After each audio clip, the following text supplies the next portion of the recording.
Bonjour, vous êtes en train d'écouter l'épisode 40 de Vivant, Vivre la fin de vie de ses parents, avec Sonia Weyers. Vivant, ce sont toutes les 3 semaines des conversations ordinaires mais inspirantes, singulières et rassurantes pour éveiller votre conscience. Mes invités ont accepté de partager leur histoire et avec eux, vous découvrirez que parler de la mort, c'est avant tout parler de la vie. Je suis Teddy Brodelet de tranquillité.fr. Bienvenue dans Vivant. Bonjour à tous et à toutes, bienvenue dans ce nouvel épisode de Vivant où aujourd'hui mon invité est Sonia Weyers, gestalt thérapeute et coach, et nous allons parler de l'accompagnement de fin de vie d'un parent. Dans une société où l'espérance de vie grandit, nous sommes de plus en plus nombreux à devoir tout gérer, notre vie familiale, professionnelle, et devenir peu à peu l'aidant de nos parents. Sonia nous partage son histoire et son témoignage, comment elle a vécu ces moments, et avec lui, des clés pour mieux se sentir dans ces moments si pénibles. Je ne vous en dis pas plus et laisse place à mon échange avec Sonia.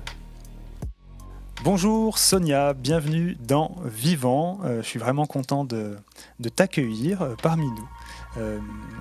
Comment tu vas déjà ? Bonjour Teddy, merci beaucoup, je suis ravie d'être là aussi.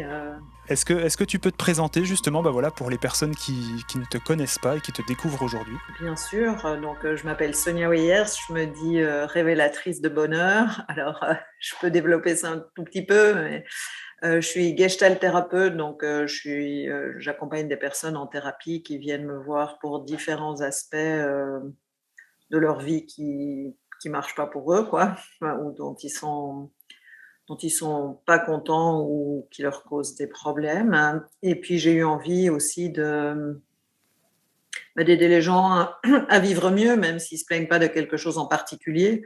Et donc j'ai aussi toute une ligne de développement personnel que je propose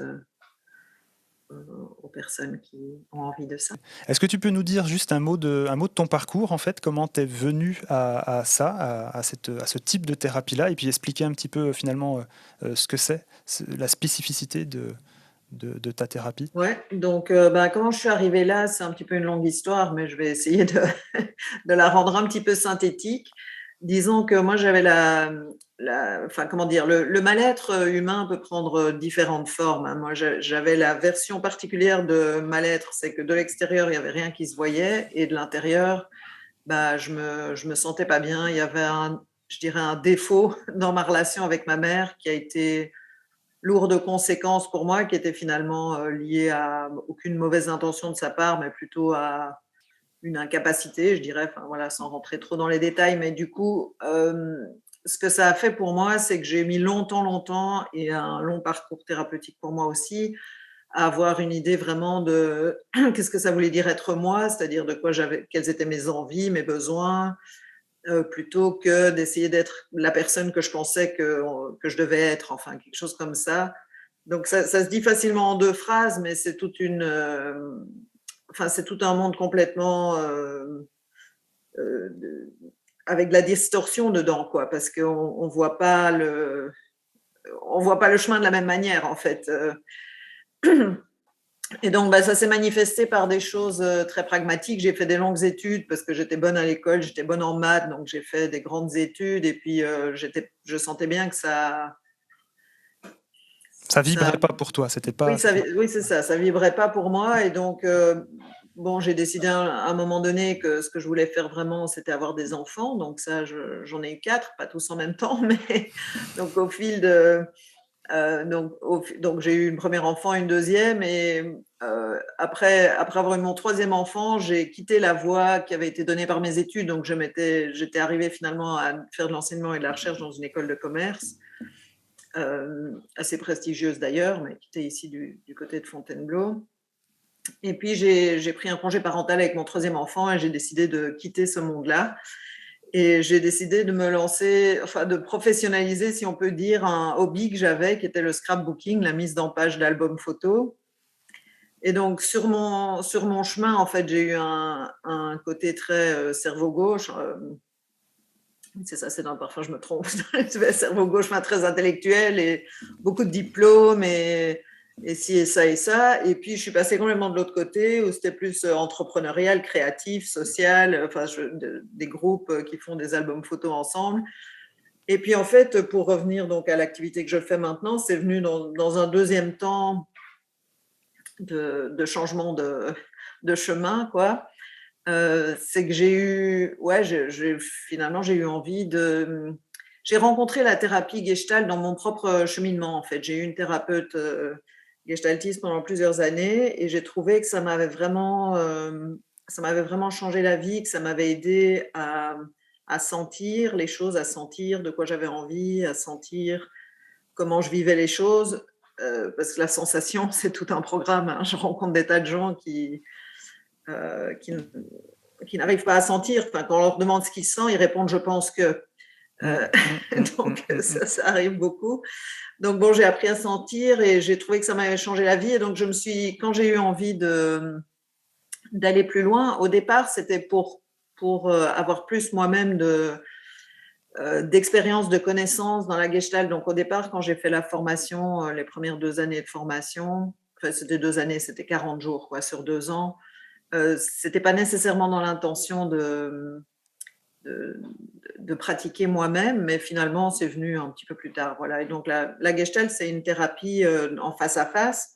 Hein, comme là, on pourrait être en entretien de Gestalt, sauf que je parlerai moins. Bien sûr. Mais c'est en face à face. Et la spécificité de la Gestalt, c'est qu'elle s'intéresse à la manière des personnes d'entrer en contact. Alors, d'entrer en contact avec les autres, avec le monde, aussi avec soi-même, c'est un peu différent parce que avec soi-même, il n'y a pas de frontières, quoi. Donc, il y a cette idée de frontière-contact et de comment on se positionne à la frontière-contact. Mais donc, cette manière d'entrer en contact, elle engage l'entièreté de la personne. Et donc, quand je reçois les personnes, par rapport à certaines approches qui sont peut-être exclusivement corporelles ou qui sont peut-être exclusivement cognitives, enfin, on essaye de comprendre pourquoi ou qu'est-ce qui fait dans mon histoire que je suis comme ça, comme ça. Dans la Gestalt, il y a vraiment comment dire, je regarde ma cliente de façon holistique, c'est-à-dire que je prends en compte ce que la personne me dit, mais à la limite, je fais du meilleur boulot si j'entends un petit peu moins ce qu'elle me dit et un petit peu plus comment elle me le dit, comment ça vit en elle, éventuellement la légère émotion que je vois sur son visage et de prendre tout ça en compte, en fait, pour comprendre au sens holistique de la chose, prendre avec dans l'étymologie du mot ce que la personne est venue m'adresser, quoi. Et donc c'est une thérapie du contact et moi je hiérarchise pas les formes de thérapie, tu comprends, parce qu'il y a oui, elles s'adressent toutes à des profils différents ou en tout cas à des sensibilités différentes. Je pense que s'il y a un nombre incalculable de thérapies, c'est que voilà, chaque personne va sentir vis-à-vis de sa propre sensibilité, ça lui correspond plus ou pas. Quand on a discuté un petit peu la première fois en partage, enfin en préparation du podcast, tu m'as raconté justement l'histoire que tu as eue avec ta maman, qui est très singulière finalement, et tu m'as aussi raconté la suite, comment tu as pu être présente auprès d'eux, auprès de ton papa et de ta maman, dans un moment de fin de vie. Voilà, et j'ai beaucoup apprécié ton témoignage et ton partage. Est-ce que tu pourrais justement le partager avec les auditeurs de Vivant? Donc, ma maman, donc, dont j'ai dit que j'avais une relation compliquée avec elle, et puis mon papa avec qui j'avais une relation qui était beaucoup plus confortable, je vais dire. Ils ont tous les deux commencé à décliner en même temps ça a commencé vers 2016-2017. Enfin, ma maman a eu un déclin cognitif qui s'est amorcé lentement, peut-être un petit peu avant ça, mais qui commençait à vraiment se remarquer. Et mon papa, en même temps, a eu des problèmes de santé. Il avait un anévrisme à l'aorte, des problèmes, des choses physiques qui demandaient une attention physique, mais pas du tout du côté du mental. Mais ça a été une dégringolade complètement pathétique, dans le sens où quand mon père devait s'absenter pour se faire opérer, ma mère déclinait plus, ce qui rendait mon père malheureux. Mais donc pendant toute l'année 2018, ça a été, mon père a eu 7 opérations sous anesthésie générale, je crois, et toute l'année 2018, moi j'ai fait 10 allers-retours en Belgique, donc je suis à Fontainebleau ici, mes parents étaient en Belgique, donc le 10e aller-retour au mois de juin, je les ai ramenés en maison de retraite près de chez moi, Et donc, il y a eu toute une effervescence à plusieurs niveaux à ce moment-là. Enfin, c'était d'un côté pragmatique, parce qu'il y avait une urgence, puis une autre, et puis ma mère. Entre-temps, moi, j'ai fait tout mon travail thérapeutique, comme je n'ai pas insisté là-dessus dans ma présentation, mais j'ai vraiment fait tout un parcours qui me permettait d'être en paix avec ma mère, quoi qu'il arrive, en gros. Et donc, je me souviens de la première fois que j'étais allée pour être auprès de ma mère pendant 2 nuits, parce qu'elle ne pouvait pas rester seule, et mon père devait être hospitalisé 2 nuits. Donc, bon, voilà, j'étais là. Et dans la soirée, alors qu'elle se réveillait pour la 6e ou 7e fois, enfin, elle criait dans sa chambre, j'allais la voir, et puis la 6e ou la 7e fois que je vais pour la réconforter, elle me regarde dans les yeux, elle me dit « Tu peux retourner en France ». Mon père était malheureux pour moi j'étais pas malheureuse pour moi, je comprenais bien que dans sa tête, confusément, j'étais arrivée, son mari était parti, donc c'était pas dur de faire le lien, que si je repartais, il allait revenir. Mais justement, enfin, le fait que j'avais fait tout mon travail, je l'ai pas pris comme ah, ma mère elle veut pas de moi ou quoi, ce qui aurait été facile dans le Bien sûr, bah contexte oui. de notre relation. Mais bon, bah, je suis allée la surveiller d'en haut, quoi, pour pas être un irritant pour elle. Donc ça, c'est une petite vignette de comment je me suis débrouillée avec ça. Donc à la fin, ben ouais, donc ça a été super chargé. Donc c'était pragmatique, mais c'était émotionnel aussi, parce que ben, mon père, toutes les opérations, on savait pas. Enfin, il y a toujours une incertitude. On fait une opération sous anesthésie générale, on n'est jamais sûr de. Donc bon, c'était anxiogène quand même pour moi. Pour ma mère, certainement. Mon père qui était inquiet de laisser ma mère. Enfin, c'était tout un. Oui, je suis fille unique, donc j'étais toute seule pour.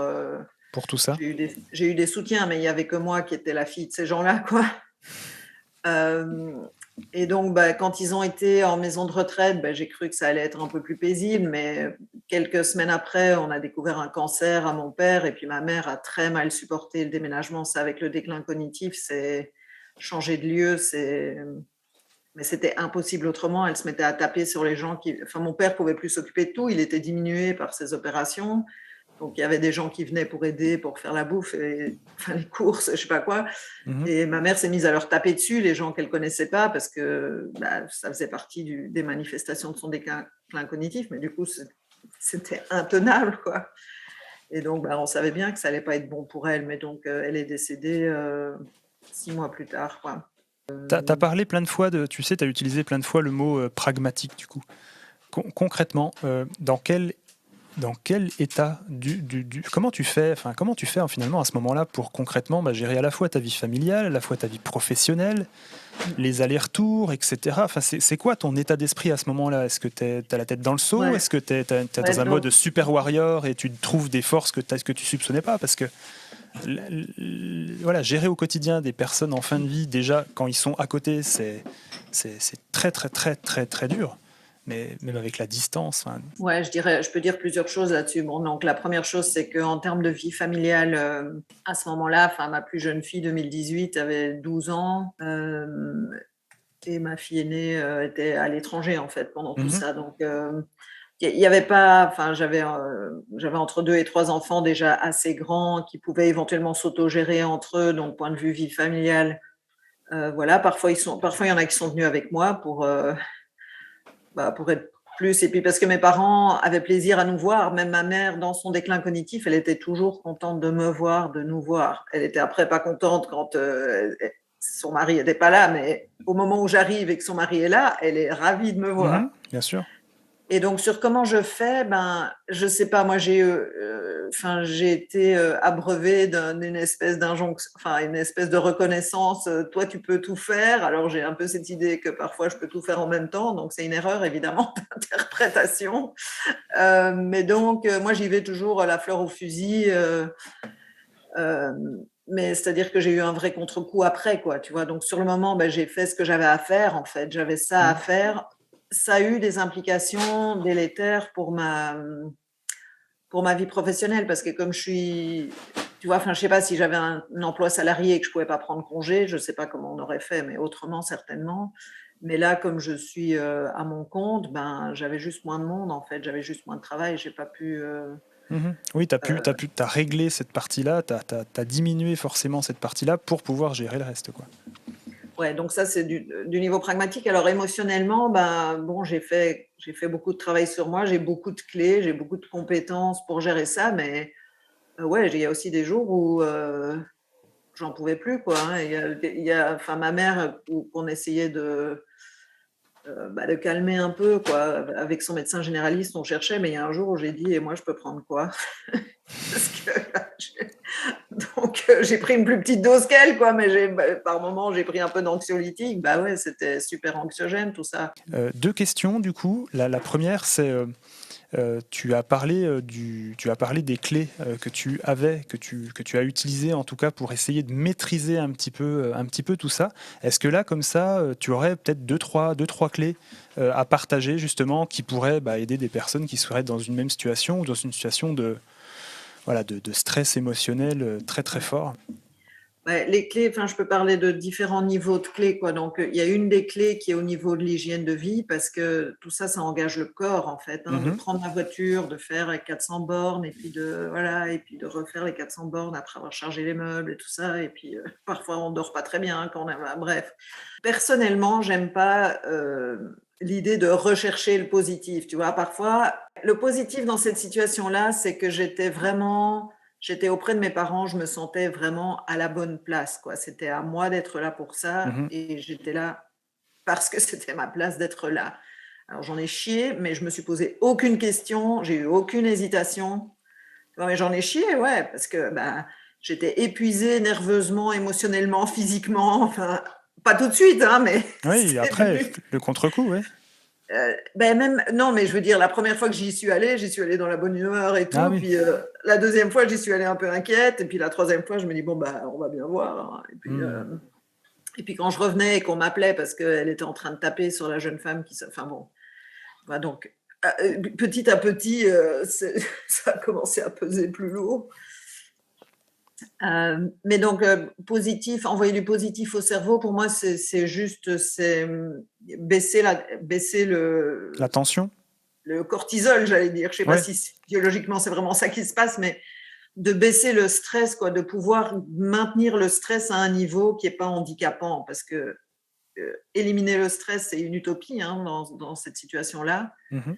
mais de le gérer, quoi. Alors, faire du sport, ça fait du bien. Parfois, ne rien faire, ça fait du bien. Parfois, pleurer auprès de quelqu'un qui comprend, ça fait du bien. Et ouais, et puis parfois un accompagnement professionnel. Hein.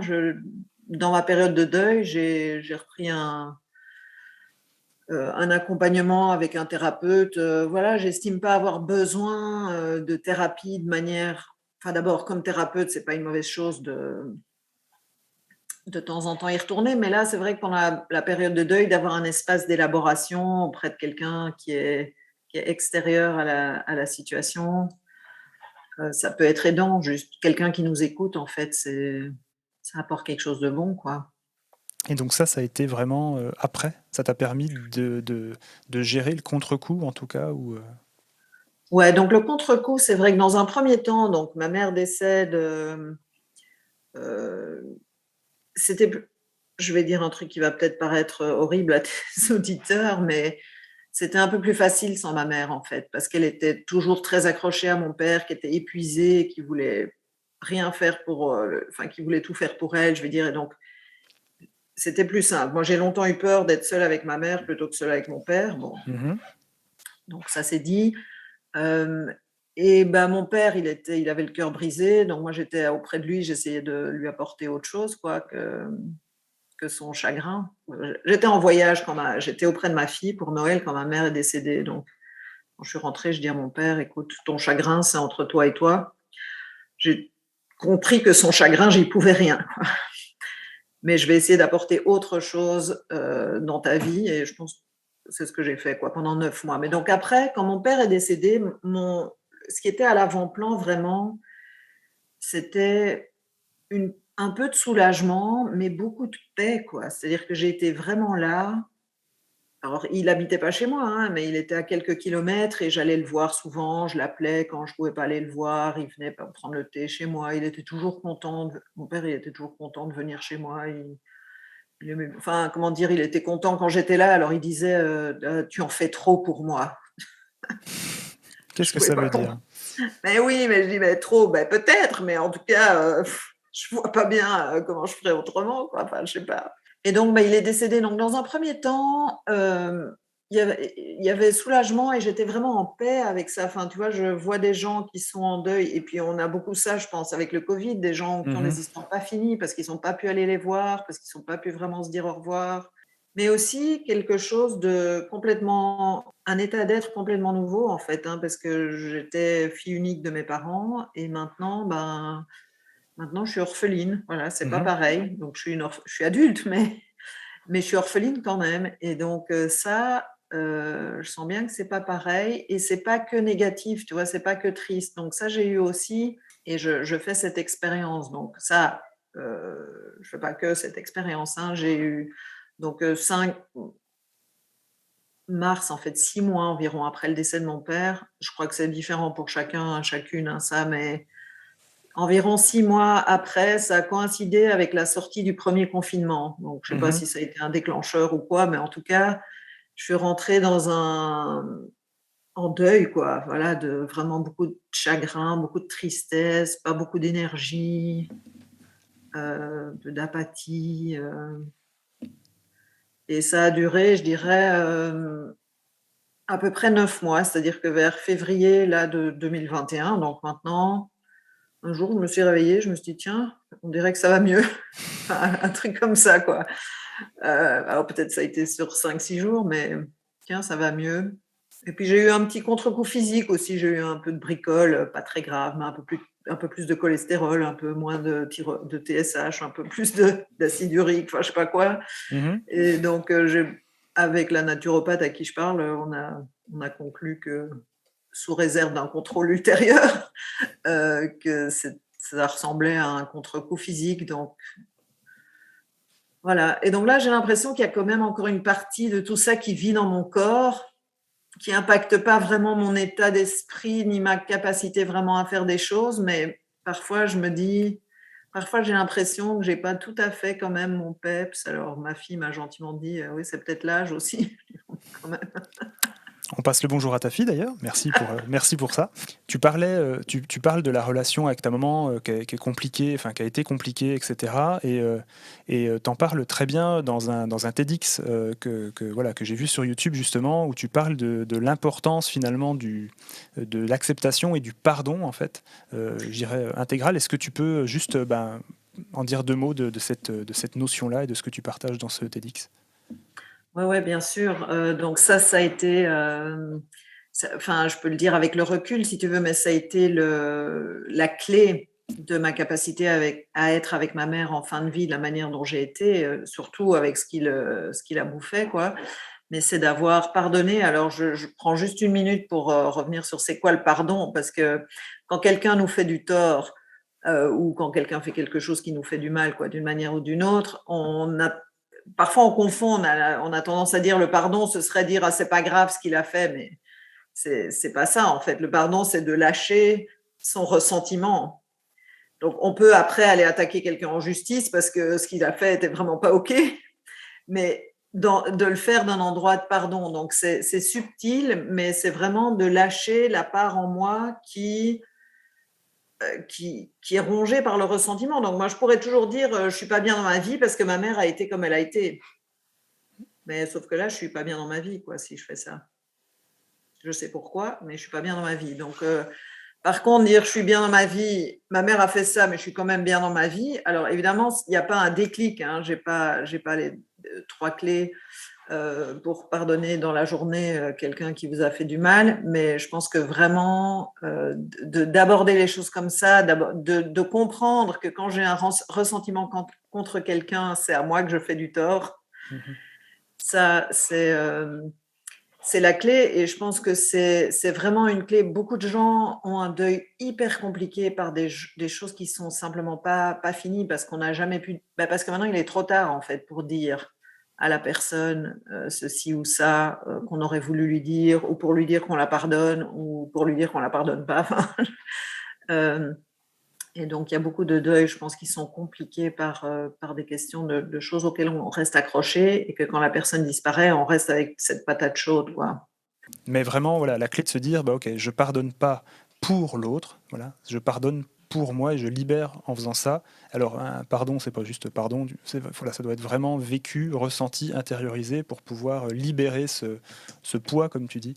Et c'est lâcher, en fait. Ouais, c'est C'est lâcher vraiment progressivement. lâcher quelque chose. Alors, sur mon TEDx, j'ai des commentaires de gens qui disent ah, j'admire ta résilience. Moi, je peux pas pardonner à mes parents.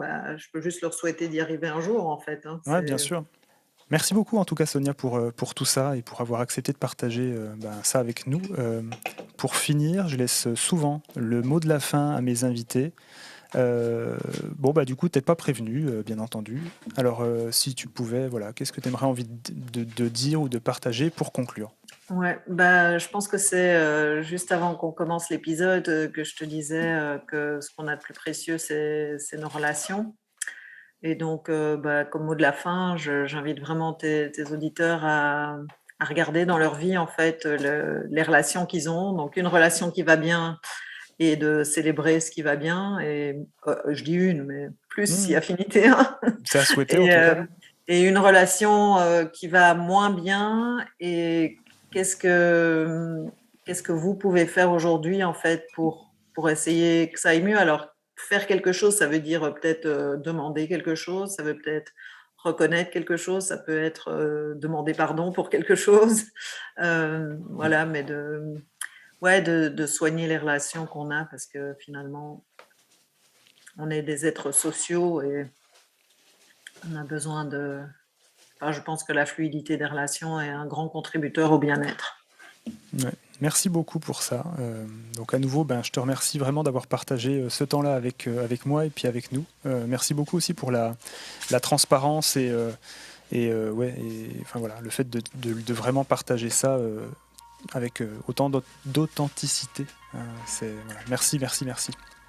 Avec plaisir. Merci beaucoup de m'avoir invité. Eh ben, écoute, avec plaisir. Prends soin de toi en tout cas, puis à très bientôt. Voilà, c'est fini pour aujourd'hui.